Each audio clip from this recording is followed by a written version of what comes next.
Hello po, kumusta po kayo lahat dyan? Mga kasama, mga kapatid. Sana po nasa mabuti kayong kalagayan, maayos.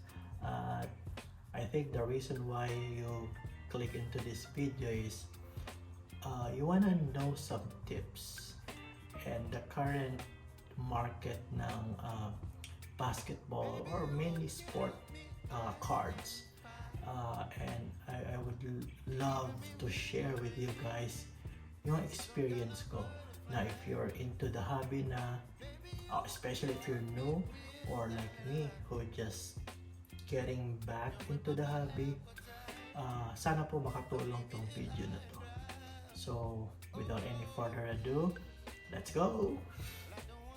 Alright, so bago po tayo magpatuloy, disclaimer lamang po, lahat ng sasabihin ko sa video na ito is mainly based on my personal knowledge, info, and I'm not an expert po. But regardless, I hope na makatulong po. I hope you can pick up something po to help you with your card collection po. And one thing po, if I mention prices here, it's in US dollar. Kasi po andito po tayo sa Southern California. I know prices may vary in maybe in some other states or even po dyan sa Philippines, but I think generally when I mention price, it's gonna be the same. So now a little back history lang po. Some 2-3 years ago, 2020, 2021, those are when the market is super high. I think it's at its peak, highest, where cards were selling hundred thousands. Even now, ganun pa rin naman in some cards, in some players. But basically, medyo, na hindi lang medyo, talagang bumaba po yung market.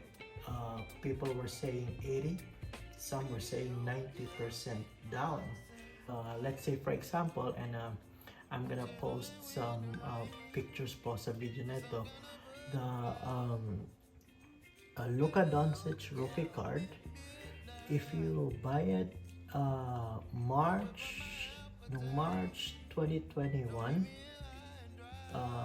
some people bought it for $750. Now fast forward to this date, like say example last April of 2023, some people only bought it for $100. So there's like $650 difference in just a matter of 2 years. So talagang bagsak yung market. And say for example po, this I don't know if the camera can pick it up. It's a 1996 Kobe Bryant Skybox Premium. It's a PSA mint. There were time like June 2021 when they were selling for over $200, $250. But I purchased this one last week for $25. So that's like 10 beses na mababa 2 years ago. So, and they were saying na the reason why the market is down, like say for example here in the US, is we have a mild recession, and I think the hype is slowly going down, and part of it, there's a lot of reason, and then one reason probably is some player na we expected to do good didn't really play good. Like Zion, he was sitting on the bench half of the year. Luka, he was playing good, pero he did this year they didn't even make it to the playoff, and because of this current market, this is also, it's kind of like a blessing in disguise for me, like an average consumer, an average guy. to get interested and eventually get back into the hobby. Bakit? For a simple reason na mura, it's more affordable to buy, and you don't have that guilt feeling of spending too much. Although I'm not saying that this hobby is cheap, it is not cheap, but you can find ways, or if you know how to, you can end up getting a very good deal. Say for example, this Jalen Green rookie cards, I think I have six of these cards. I purchased it for 99 cents, so I think that's a really good deal. And it should always be like this, diba?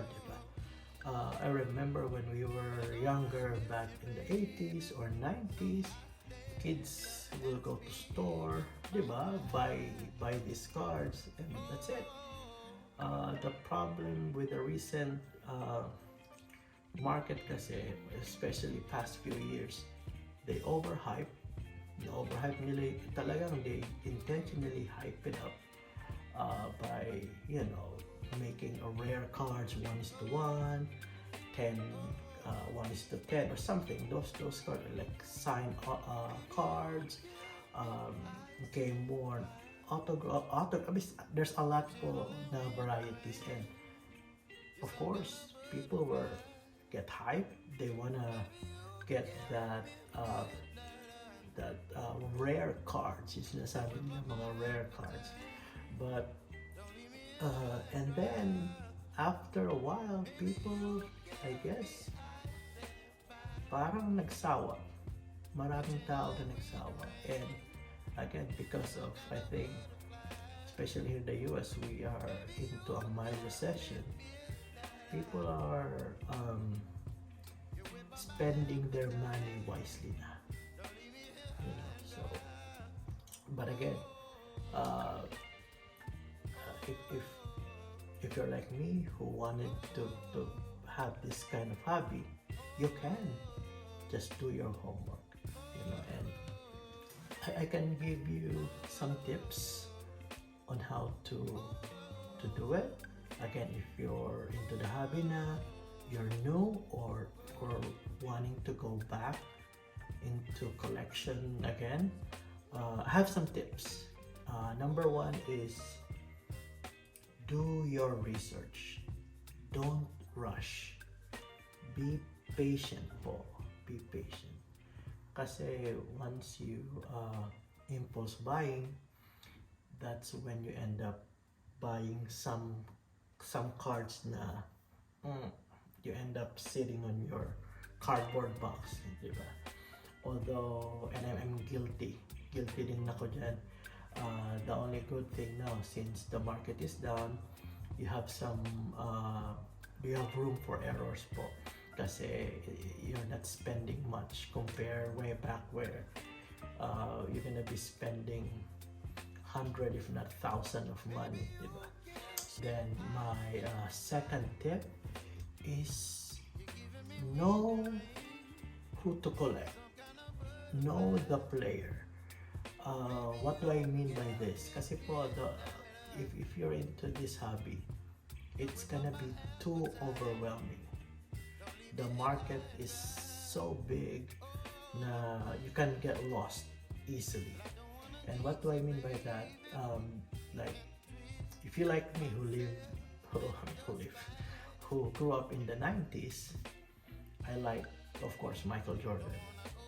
And then I also witnessed the career of Kobe Bryant, and then now LeBron James. So, although don't get me wrong, I've got a lot of different players in my collection, but mostly when it comes to when I collect those PSA graded cards like this one, I mainly collect Michael Jordan, Kobe Bryant, and LeBron James. Then number 3 and last tip, it's all up to you. Actually, it's experience. Experience will give you knowledge, And along the way into this hobby, you're gonna commit a lot of mistakes. And that's why there's a video like this. Para po as much as you can lower down or minimize your mistake po. But don't be afraid. Enjoy the hobby, and yeah, it's a really fun hobby. Don't stress yourself too much, and yeah, and hopefully po on my next video, I'll try to, on a separate video po, I'll try to discuss into more details how to buy cards, where to buy cards, or even when to buy cards. And I hope po it will, I can share po my experience with you guys. So, siguro hanggang dito na lang po, and all I can say to you is collect wisely so you can collect happy. Bye-bye! Some kind of butterfly.